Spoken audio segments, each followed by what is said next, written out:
এসে মজিবার কই? ও মজিবর, মজিবর সাহেব আছেন? হ্যাঁ মাতবর সাহেব, এই যে মজিবর সাহেব। বাবা দাও দাও, বসতে দাও। এই যে এখানে বসো, এখানে বসো। হ্যাঁ কি আছে এখন ক? আমি তো জমিতে আল কাটতে গেছি, তা ও বলতিছে যে 1 হাত আল বলে বেশি কাটে নিয়ে গেছি। তা আমি তো আপনারাই জানেন আল আমি বেশি কাটিনি। এখন ক্যাসাল কল ভালো লাগে না, আপনারা একটা বিচার করে দেন, মীমাংসা করে দেন। আচ্ছা তাহলে বিচার করছিস, তাহলে এদেরকে একটা বিচার করে দেওয়া হোক নাকি?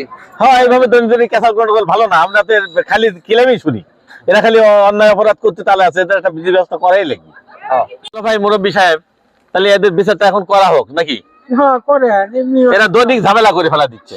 কি হয়েছে তোমার নামে? এই যে জ্ঞান দাম শুনি, এই যে প্রতি বছর আল কাটা কাটা আমি মাপ দেওয়া থেকে 1.5 হাত পাবো। হ্যাঁ সেটা আর ছাড়ে ও করছে যে ওর জমির মধ্যে আমি পাবো, তুমি করছো ওর জমির মধ্যে আমি পাবো। মাপের উপর তার কোনো পাপ নাই। আই কাটছে কি আগে? ওই কাটছে। তাই? হ্যাঁ।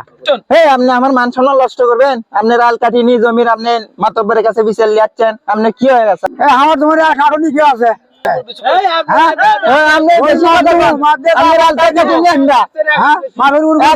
আমরা কাটিনি তো, আপনি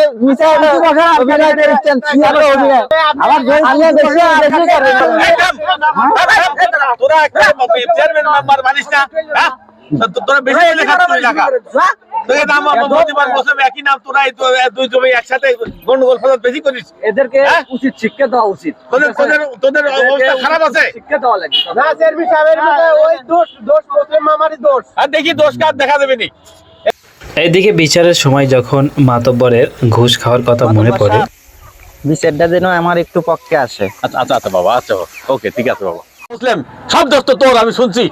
ও ভালো ছেলে, ও কোনো আইটেল তোমার কাটে নেই, তুই অভিযোগ এইভাবে দিছো অন্যায় ভাবে।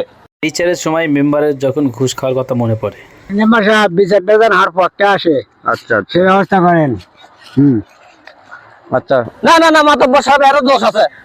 এই 1 নম্বর শয়তান, খালি ওর দোষ দিলে তো চলবে না, এর দোষ আছে। তুমি কিছু দেখছো? হ্যাঁ আমি নিজে দেখছি, এই আল কাটতে দেখছি। আমি আজকে বাজারে যাওয়ার সময় আসতেছিলাম, দেখি আল কাটছে। হ্যাঁ মেম্বার তো অমান্য করা যাবে না। আর শোনো, আমি একটা কথা কই, সেটা হচ্ছে গিয়ে ওই ইসলামের দৃষ্টিতে হাদিসে আছে, কারোর 1 ইঞ্চি মাটিকে যদি কাটে নেয়, কিয়ামতে 70 ইঞ্চি মাটি পুরো করে দিয়ে চেন বানায় তার গলায় দিবি।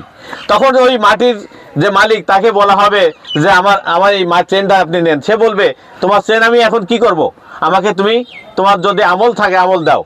তা যাই, তোমরা তো ভুল করে ফেলেছো বাবা, এভাবে ভুল করো না। আর যা আবার হয়েছে এইগুলো কাজ করো না। কিয়ামত হাইশরের বিচার আছে, আমাদের মনে লাগবে, চিন্তা ফিকির করা লাগবে, এগুলো তোমরা এগুলো করো না। এখন কি করা যায়? তাহলে এরা তো দোষ করেই ফেলাইছে। মাতব্বর সাহেব শুনেন, এদেরকে শাস্তি দিয়েও লাভ নাই।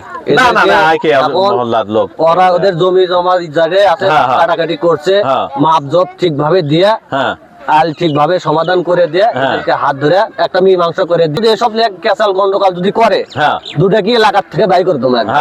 কথা তুমি খারাপ বলো না, হ্যাঁ ঠিকই বলছো। মাতব্বর সাহেব এটাই তাহলে থাকলো, তাহলে এদেরকে হাত ধরে একটু মীমাংসা করে দেন। আচ্ছা মুরব্বী সাহেব, আপনি কি বলেন? এদের বিচারে এখন কি রায় দেবো? না, আপনি কথা খারাপ বলেন নাই, না মূল্যবান মুরব্বী যে কথাটা বলছে আসলে অরিজিনালি কথা বলছে। এটাকে এবারেকার মতো মাপসাপ করে দিয়ে এদেরকে হাত ধরে মীমাংসা করে দেওয়া হোক। তাহলে হ্যাঁ মেম্বার সাহেব আপনি ওঠেন, ওদের কি করেন? হ্যাঁ না, ভালো কথা বলছেন আপনি, আপনি ভালো কথা বলছেন। মেম্বার সাহেব আপনি এখানে কিসের বিচার হয় এখানে? আসসালামু আলাইকুম, কেমন আছেন? বসেন বসেন বসেন বসেন বসেন বসেন। এখানে কিসের বিচার হয়? চেয়ারম্যান সাহেব বসেন তো, ঠান্ডা হন।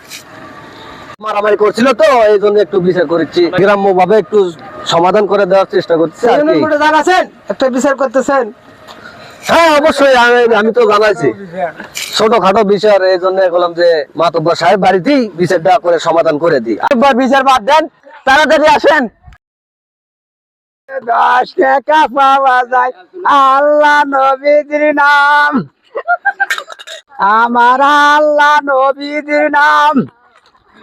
1 টাকা দান করিলে 10 টাকা পাওয়া যায়, আমার আল্লাহ নবীর নাম। হরিণ একটা বান্দায় আছে গাছের তলায়, আমার আল্লাহ নবীর নাম।